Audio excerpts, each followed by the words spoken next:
Repérer en moins de 5 minutes les meilleures actions à acheter sans se tromper, ça serait pas le rêve ça? Parce que si avoir accès au marché est aujourd'hui d'une facilité déconcertante, trouver la perle rare qui va performer en rendement, valeur ou croissance l'est beaucoup moins. Après, vous pouvez aussi analyser chacune des 630 000 sociétés cotées en bourse. À raison de 1 heure chacune, cela ne vous prendra que 72 ans sans dormir. Une bagatelle. Alors, il vous reste quoi? Investir au hasard? Éplucher tous les sites sur la bourse? Ou suivre uniquement les avis de votre youtubeur préféré en priant qu'il ne se trompe pas? Bref, vous avez compris, le problème est toujours le même, comment trouver les actions en fonction des critères qui vous intéressent. Eh bien, ce problème, un screener peut vous permettre de le résoudre. Du coup, dans cet épisode, je vais partager avec vous 4 screeners d'actions qui dégoteront de petites perles à votre place.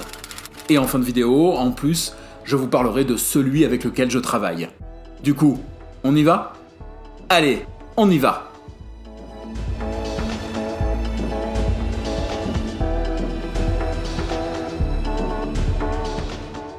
Pendant très longtemps, j'ai cru qu'un screener, ça ne servait qu'aux traders et investisseurs compulsifs qui voulaient se la raconter. En fait, je n'y connaissais rien. Bonjour à tous et bienvenue sur 1, 2, 3 Richesses, la chaîne qui vous apprend à investir même si vous avez peu de moyens et même si vous n'y connaissez rien. Je suis La Voix et avec mon alter ego narratif, le Cube. Bonjour tout le monde! Nous allons voir aujourd'hui comment l'utilisation d'un screener peut vous permettre de découvrir des titres prometteurs mais dont personne ne parle. Effectivement, si vous voulez faire mieux que la moyenne en bourse, 2 compétences sont à développer. 1. Savoir analyser soi-même, même succinctement, un titre ou une action, pour éviter les erreurs que les autres peuvent commettre. 2. Rechercher activement des valeurs correspondant aux critères de votre stratégie. C'est là qu'intervient notre screener. Un screener d'action ou stock screener est un logiciel facilitant la recherche d'actions. En bon petit soldat, il va scanner des milliers de titres et les filtrer selon le ou les critères que vous aurez vous-même définis. Car c'est là le cœur du problème. Même si votre stratégie est clairement établie, même si vos éléments d'analyse sont précis, il faut bien trouver des titres sur lesquels les appliquer. Cette recherche fastidieuse, c'est donc un algorithme qui va l'effectuer à votre place, permettant ainsi de gagner énormément de temps. Et une fois obtenu une liste réduite de titres, ne restera plus qu'à les analyser un peu plus en profondeur. Des screeners, il y en a bien sûr des payants comme des gratuits. Alors, nous allons en passer 5 en revue, en commençant par les plus simples et en finissant par celui que j'utilise. Bien évidemment, leur lien se trouve en description. Mais avant ça, si vous êtes nouveau ici, songez à vous abonner. Les épisodes de 1, 2, 3 Richesses se suivent pour vous apprendre à investir étape par étape. Donc en vous abonnant, vous n'en manquerez pas un seul. Commençons avec le screener le plus simple de cette sélection, mais pas forcément le moins performant. Boursophile du site boursophile.com. On a affaire là à un screener des plus minimalistes, qui comporte cependant une trentaine de critères de sélection, ce qui est au final pas si mal. Comme pour la majorité des screeners, vous choisissez les critères et les ratios qui vous intéressent, puis vous les renseignez dans les cases correspondantes. Pour cette vidéo, nous avons testé les différents outils avec notamment les ratios de la méthode CanSlim de William O'Neill. Cette méthode n'est pas très connue en France. Elle vise à l'acquisition d'actions de croissance, ou growth stock en anglais, c'est-à-dire des titres dont le cours augmente à un rythme bien plus important que la croissance moyenne du marché. L'idée est surtout de voir comment se comporte l'outil face à des critères comptables, mais aussi liés à des aspects plus managériaux.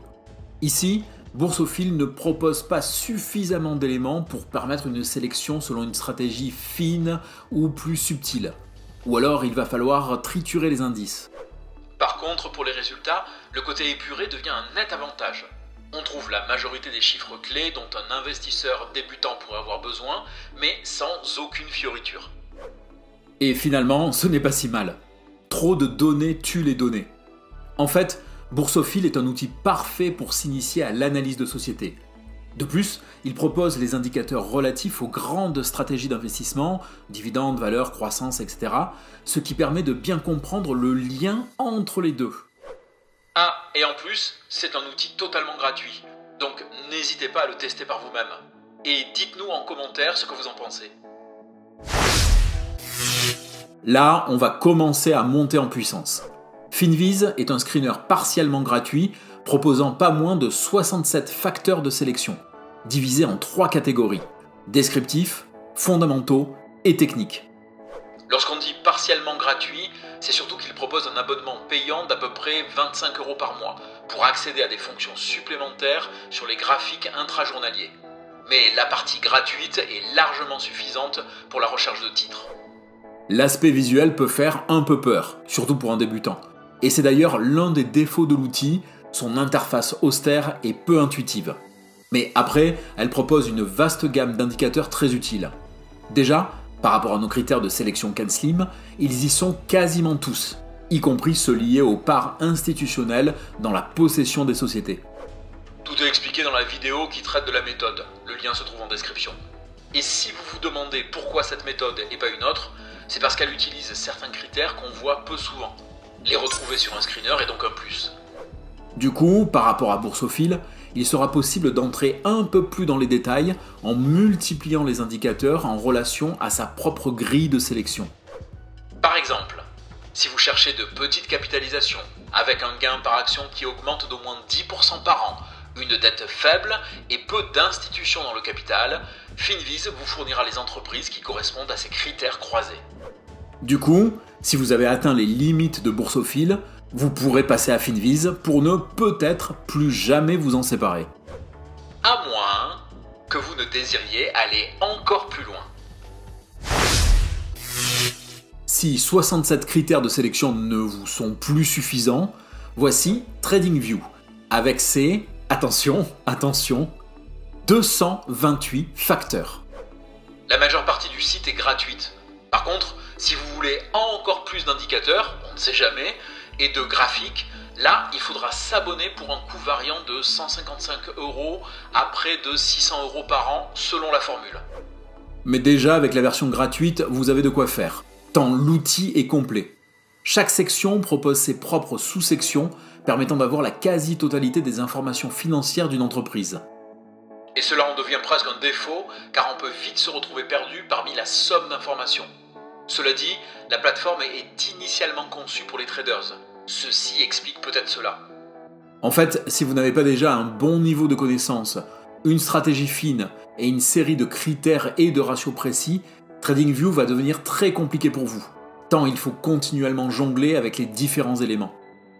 Mais l'interface est cependant aérée et claire, ce qui fait qu'on ne se sent pas oppressé par l'ensemble des données. Ça, c'est un plus. Donc, si vous commencez à jongler allègrement avec les indicateurs et ratios financiers, essayez TradingView, et je pense qu'il vous apportera tout ce dont vous avez besoin. D'ailleurs, il faut noter que le screener ne se contente pas des actions, mais propose également les obligations, le forex et les crypto-monnaies. Mais peut-être voulez-vous quelque chose d'encore plus personnalisable. Un screener que vous pourriez monter quasiment pièce par pièce. Eh bien, notre avant-dernier outil risque de vous intéresser. Ah, et si la vidéo vous plaît, mettez un petit like. C'est un geste simple pour vous, mais un gros soutien pour la chaîne. Merci. Bon, alors maintenant, on entre dans la catégorie des outils complexes, plutôt à destination des pros ou des investisseurs très confirmés. Et ProRealTime est un screener de ce type, orienté trading. D'ailleurs, la plateforme fonctionne pour les actions, futures, options, or et argent, ainsi que les matières premières. On est assez loin des offres traditionnelles. L'outil est accessible en 2 versions. La version fin de journée illimitée et gratuite, la version temps réel où le tarif varie d'une trentaine d'euros par mois à plus de 500 en fonction des options choisies, et il y en a des dizaines. De toute façon, tout est modulable avec ce screener. Des services que vous utilisez, en passant par les indicateurs, les couleurs des fenêtres, etc. Non mais sérieusement, quand je dis tout est modulable, c'est vraiment tout.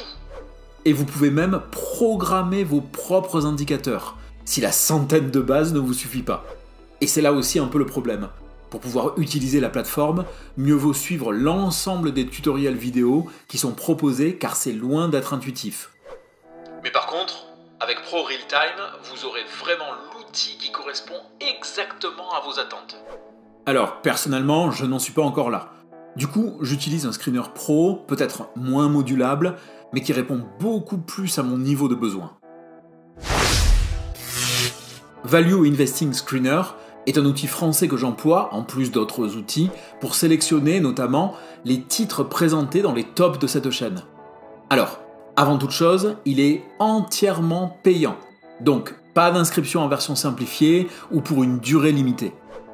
Par contre, et contrairement aux autres, la licence est à vie. Son modèle se rapproche donc plus de l'achat d'un logiciel de comptabilité, de montage ou même d'un jeu vidéo. Il propose 50 critères de filtres différents parmi les plus importants. Et ceux du système CanSlim de William O'Neill sont quasiment tous présents. En fait, parmi les 7 critères de la méthode, ne manque que le BPA trimestriel et les informations du marché dans lequel se situe l'entreprise. C'est-à-dire essentiellement les facteurs qui vont au-delà de la société qu'on évalue.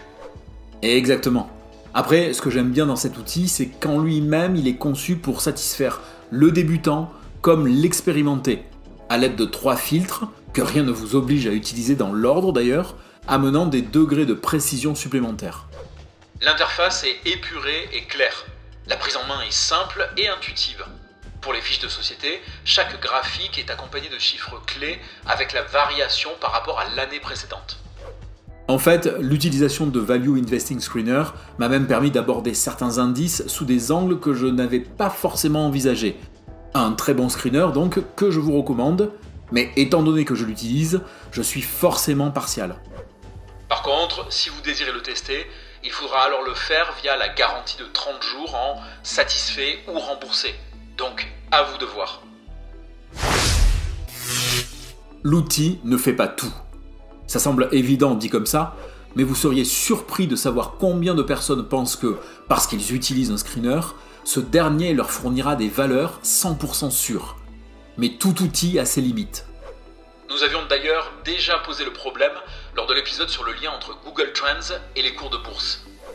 Si les avis des influenceurs ne sont que des pistes à explorer, un screener action fait exactement la même chose. À mon sens, les deux ne sont là que pour vous permettre de découvrir des valeurs qui auraient pu passer loin de vos radars. En d'autres termes, ce ne sont pas des aides à la décision. Mais c'est souvent à ce niveau que l'amalgame se fait. Mon youtubeur préféré me parle de cette action, je peux donc l'acheter. Ce titre apparaît dans mon screener, donc je peux y investir.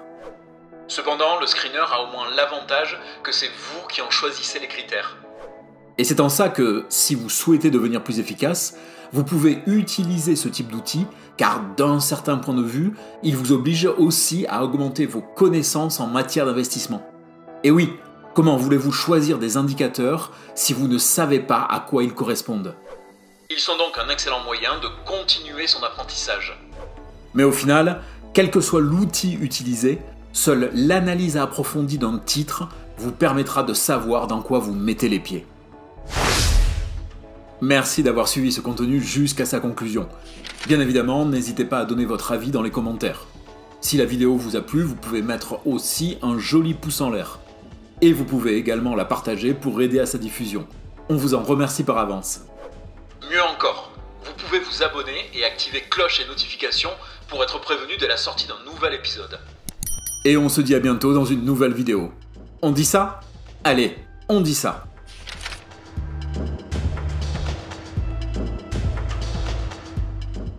Screener, c'est pas un titre de film? Non, tu confonds avec Scanner, un film de David Cronenberg des années 80. En même temps, un screener scanne les marchés. Alors au final, c'est pareil. Ce qui me stupéfie chez toi, c'est que ton incohérence frise parfois le génie. Ouais, je sais. Je suis trop fort.